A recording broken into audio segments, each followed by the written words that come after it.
女道士胡千惠被捕，精通狐媚术，9名男徒弟揭露其罪行。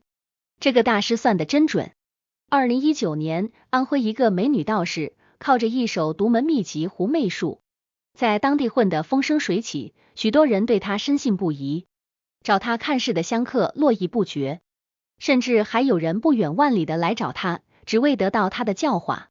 然而，直到女道士被捕，她的9名徒弟一举揭开内幕之后，人们才恍然大悟，原来这一切的背后就是一场精心策划的骗局。那么，所谓的狐媚术究竟是什么？美女道士又落得怎样的结局，误入歧途？1989年，胡千惠出生在安徽省的一个普通家庭中，尽管家境并不富裕，父母都是普通工人，但他们仍然尽其所能为胡千惠创造良好的生活环境。从小，胡千惠就展现出与众不同的美貌，她有着一双明亮如星的大眼睛，高挺的鼻梁，红润的嘴唇，白皙的皮肤。随着年龄的增长，她的美貌愈发惊人，常常引来路人的注目和赞叹。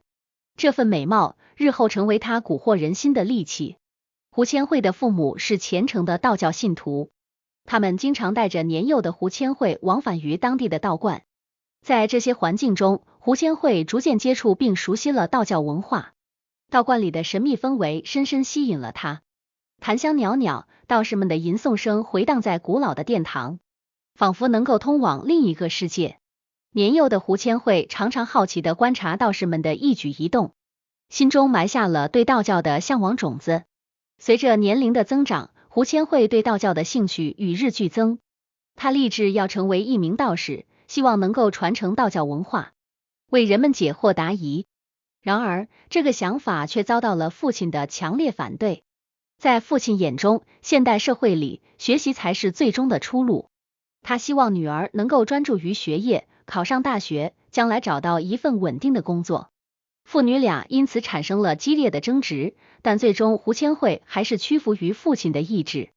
在接下来的日子里，胡千惠按部就班的上学，但内心对道教的向往始终未曾消减。他偷偷阅读道教典籍，学习一些简单的道法，希望能在未来的某一天实现自己的梦想。然而，命运总是喜欢开玩笑，在胡千惠高中时期，一场突如其来的车祸夺走了他父母的生命。这个打击对年轻的胡千惠来说无疑是毁灭性的，她陷入了深深的悲伤和自责中，无法自拔。曾经充满阳光的少女，如今变得沉默寡言，眼神中充满了迷茫和痛苦。失去父母的庇护，胡千惠的生活变得异常艰难，她的学习成绩一落千丈，最终在高考中失利。没有了继续学业的机会，胡千惠被迫辍学，开始了自己的社会打工生涯。初入社会的胡千惠尝试了各种工作，她做过服务员，忍受顾客的刁难，当过销售员，承受业绩的压力，甚至做过保洁员，默默承受他人的轻视。然而，这些工作都无法满足她的内心需求，也无法帮她摆脱经济困境。在这段艰难的日子里，胡千惠常常回想起自己曾经的道士梦想，心中充满了对过去的怀念和对未来的迷茫。生活的艰辛迫使胡千惠不得不寻找新的出路。她来到了一家酒吧工作，希望能借助自己的美貌获得更多收入。灯红酒绿中，胡千惠逐渐学会了如何利用自己的美貌来获取利益。在酒吧里，胡千惠结识了一个名叫小李的朋友。小李很快发现了胡千惠会一些简单道法的特点，他认为这是一个可以利用的优势。于是，小李向胡千惠提出了一个计划，利用胡千惠的美貌和道法知识进行诈骗活动，走上不归路。起初，胡千惠对这个提议感到犹豫和恐惧，她内心深处还保留着一丝良知。但是在金钱的诱惑和小李的怂恿下，她最终同意了这个计划。从这一刻起，胡千惠走上了一条不归路，她的人生轨迹发生了巨大的转折。为了实施诈骗计划，胡千惠和小李在安徽省的一个偏僻山区选址建立了一座道观，他们精心布置道观内部，营造出一种神秘而庄严的氛围。古朴的木质建筑散发着岁月的气息，袅袅升起的檀香让人心神宁静。墙上悬挂的道教符咒充满了神秘感，每一个细节都经过精心设计，目的就是要让来访者相信这里确实有超凡脱俗的力量。甚至胡千惠更是自创了一套名为狐媚术的法术，宣称能够改变人的命运。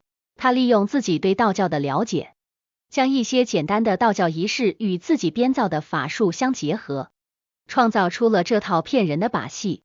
狐媚术听起来既神秘又带有一丝魅惑，很快就吸引了不少求助者。狐媚术，胡千惠的骗局手段可谓是煞费苦心，他经常选择性接待有缘人，只有那些看起来比较富有或者容易被骗的人，才能获得见到胡千惠的机会。这种做法不仅增加了胡千惠的神秘感，也提高了诈骗的成功率。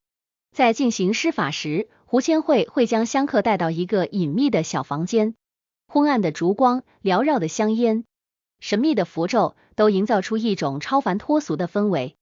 在这里，胡千惠会穿着暴露的轻纱类服饰，更会使用一些暧昧的行为和性暗示来迷惑香客。这些行为不仅增加了法术的神秘感，也让许多男性香客产生了某些不切实际的幻想。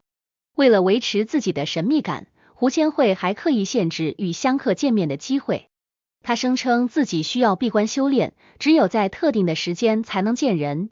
这种做法不仅增加了他的神秘感，也让香客们更加珍惜与他见面的机会，甚至不惜重金来换取一次见面的机会。在收费方面，胡千惠毫不客气地收取高额香火钱，他声称这些钱是用来供奉神灵的，实际上却全部进了自己的口袋。许多信徒为了改变自己的命运，不惜倾家荡产购买他的法术，有的人甚至卖掉房子，借高利贷，只为得到胡千惠的指点。为了增加可信度，胡千惠还挑选了9名年轻男子作为自己的徒弟。这些徒弟实际上是他的同伙，负责在外招揽生意，并在必要时为他作证。他们经过精心培训，用来向潜在的受害者展示狐媚术的神奇效果。然而，在精心设计的骗局也终究会被揭穿，法网恢恢，疏而不漏。李浩是一位生意人，因为生意不顺而寻求胡千惠的帮助。在胡千惠的诱导下，李浩多次购买他的宝物和法术，前后共花费了将近30万元。然而，李浩的生意不仅没有好转，反而变得更加糟糕。当李浩意识到自己可能被骗时，他决定向警方报案。警方经过缜密调查，很快就揭露了胡千惠的骗局。在警方的突袭行动中，胡千惠和他的9名徒弟全部被逮捕。面对铁证如山的证据，9名徒弟很快就供认不讳，交代了整个诈骗过程。经过法院审理，胡千惠最终被判处15年有期徒刑，并处罚金100万元。这个判决不仅惩罚了胡千惠的犯罪行为，也给其他想要效仿的人敲响了警钟。曾经美貌动人的胡千惠，如今在铁窗之内度过她最美好的年华，这无疑是一个悲剧性的结局。胡千惠的案例给我们带来了深刻的启示，我们要明白，任何轻而易举就能改变命运的方法都是不可信的，真正能改变命运的，只有自己的努力和奋斗。同时，我们要提高警惕，不要轻易相信那些打着宗教命理旗号的骗局。这些骗局往往利用人们对美好生活的向往和对未知的恐惧进行诈骗活动。胡千惠因为一时的贪念，不仅失去了自由，也毁掉了自己的人生。她的美貌、才智本可以用在正途上，却因为走上歧路而葬送了前程。希望每个人都能引以为戒，珍惜自己的人生，走正道，做一个对社会有贡献的人。只有这样，我们才能真正实现自己的价值，过上幸福美满的生活。